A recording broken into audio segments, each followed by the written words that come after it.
சமுதாயத்தை சேர்ந்தவர் வெங்கட்ராமன் அவர்கள் காமராஜரோட அமைச்சராக இருந்தவர். அவர் பின்னால ஜனாதிபதியானார். பெரியார் கொள்கையை தான் ஒரு பிராமணர் அவர் அமைச்சராக்குவாரா? இதெல்லாம் யோசிச்சு பார்க்கணும். பெரியார் எப்படின்னா ஒரு லெட்டர் பேர் அமைப்பு. அந்த லெட்டர் பேரை வச்சுக்கிட்டு யாரெல்லாம் முதலமைச்சர் ஆகிறாங்களோ, யாரெல்லாம் ஆட்சியாளர் இருக்காங்களோ அவங்களுக்கு எல்லாம் ஜாலரா அடிச்சு லெட்டர் எழுதுவாரு. அவர் ஒரு பத்திரிகை நடத்திருக்காரு.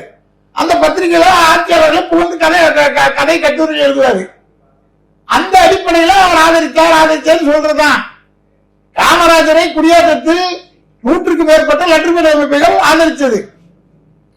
அந்த 100க்கும் மேற்பட்ட லெட்டர் பேர் அமைப்புல திராவிடர் கழகமும் ஒண்ணு, திராவிட முன்னேற்ற கழகமும் ஒண்ணு. இதுதான் வரலாறு. அதே மாதிரி இடஒதுக்கீடு கொள்கையில பெரியார் அதை செஞ்சார் இதை செஞ்சார்னு நிறைய பொய் கதைகள்லாம் சொல்லுவாங்க. ஆனால் முதலில் 1952 முதல் சட்ட திருத்தம் கொண்டு வந்தது பெருந்தலைவர் காமராஜரால்.